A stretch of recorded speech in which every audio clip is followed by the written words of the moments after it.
Bonjour à tous, aujourd'hui je vais vous expliquer comment partager des ressources, textes, vidéos ou images avec les élèves facilement en utilisant la technologie du cloud. Alors je rappelle que le cloud, il s'agit d'espaces de stockage proposés par des entreprises comme Google, comme Microsoft ou encore comme Dropbox, d'espaces de stockage sur Internet qui permettent d'avoir accès depuis n'importe quel ordinateur, depuis n'importe quel appareil en fait, puisque ça marche aussi avec les smartphones, d'avoir accès à un certain nombre de fichiers. La technologie qui nous intéresse dans le cloud, nous, c'est pas tellement celle-ci, c'est la technologie de partage, c'est-à-dire la possibilité qu'on a, une fois ces fichiers envoyés sur Internet, de les partager avec n'importe qui, et donc avec nos élèves. Alors, il existe déjà un site de partage institutionnel de ressources sur Argos, le voici, vous le connaissez, c'est le site Ilias. Alors, le site Ilias, il a bien des avantages, il fonctionne très bien, mais il a contre lui, d'une part, le fait que son interface commence un peu à dater, elle n'est pas facile, elle n'est pas très ergonomique pour les élèves et même pour les professeurs qui souhaiteraient partager des fichiers, et il a l'autre défaut de demander une authentification à l'élève lorsqu'il se connecte. Il doit utiliser ses identifiants académiques, que ce soit son identifiant ou le mot de passe, et on sait que nos élèves ont tendance à souvent oublier ces mots de passe ou à simplement les égarer, et ça rajoute en quelque part une difficulté à la récupération de la ressource, au partage de la ressource. Du coup, la solution que je vous propose est moins institutionnelle, mais elle est beaucoup plus facile à utiliser par les élèves, beaucoup plus facile à utiliser par les professeurs, et rend donc la transmission des ressources beaucoup plus fluide, beaucoup plus aisée, et donc généralement beaucoup plus efficace sur le long terme. Donc maintenant, on va se rendre sur le drive que j'ai créé moi pour partager des ressources avec mes élèves. Euh, Vous avez peut-être l'impression que vous n'avez pas accès à un service de Drive, que vous ne vous y êtes jamais inscrit. Mais à partir du moment où vous avez une adresse en Gmail ou une adresse en Hotmail, à partir du moment où vous avez certaines marques de téléphone, que ce soit un iPhone, que ce soit un Samsung, vous avez en fait, même si c'est involontaire, ouvert un service de Drive qui est rattaché à votre compte, qui est rattaché à votre nom.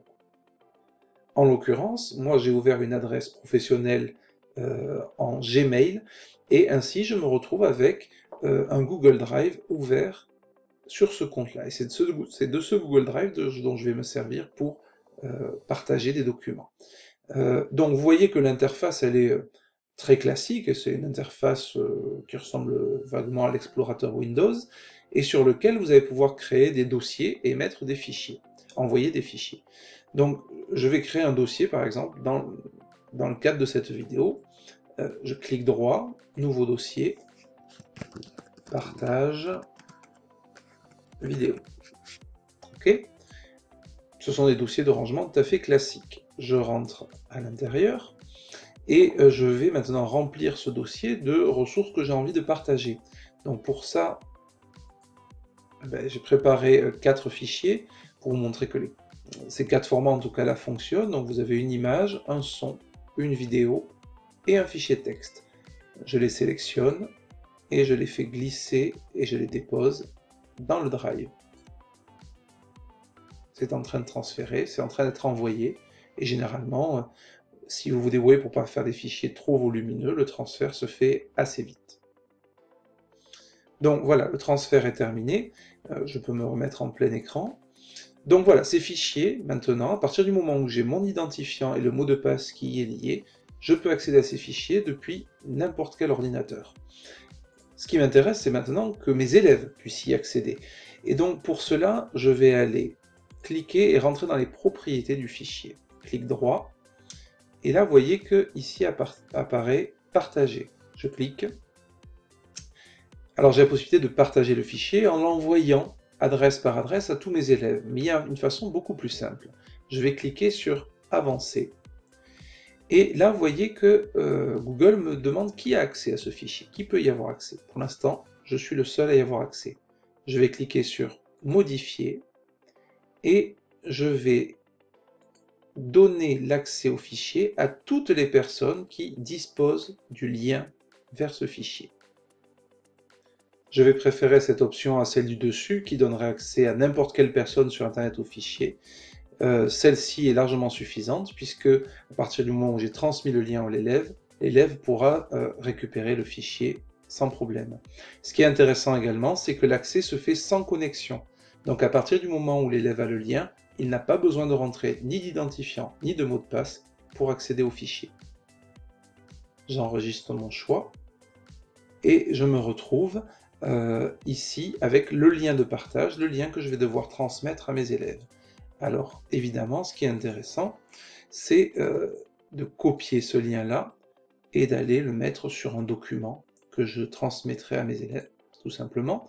Et si je ne souhaite pas transmettre un lien aussi compliqué à recopier à mes élèves, eh bien j'ai toujours la solution que nous avons évoquée dans la vidéo précédente, c'est-à-dire celle de me rendre sur un site générateur de QR code, d'y recopier le lien du fichier que je veux partager, et le site me propose un QR code à transmettre à mes élèves. Je vais terminer en vous montrant un petit peu, enfin, le dernier intérêt que je trouve à cette technologie du cloud, en tout cas sur le cloud de Google, qui s'appelle Google Drive, c'est que il contient un lecteur intégré qui permet en fait de lire par exemple les vidéos et les sons sans avoir à les télécharger nécessairement sur l'ordinateur ou sur le téléphone de l'élève. Ainsi, l'élève n'a qu'à double-cliquer sur le texte pour voir apparaître le texte que je lui destinais. Il peut également le télécharger ou l'imprimer, mais il n'est pas obligé. Il peut regarder une vidéo directement avec une interface de type YouTube et sans les publicités parasites qui nous gênent tant, nous, en tant que professeurs. Il peut également consulter, imprimer, enregistrer l'image que je lui ai partagée. Et puis, il a la possibilité également d'écouter le son que je lui ai destiné. Donc, tous ces éléments-là font que finalement, il a une véritable plateforme qui lui permet d'accéder aux fichiers que je désire lui faire passer au moment où j'ai décidé de le lui transmettre. Et chaque fichier ayant son code de partage, mais finalement, il n'a accès qu'aux fichiers que je lui destine, et non pas aux fichiers qui éventuellement concerneraient la suite de la progression, ou aux fichiers qui ne concernent pas sa classe. Voilà, cette vidéo est terminée, j'espère que vous l'avez appréciée. N'hésitez pas à la partager encore une fois avec des collègues qui pourraient être intéressés. Et puis moi, je vous souhaite une bonne journée et vous dis à bientôt pour une prochaine vidéo.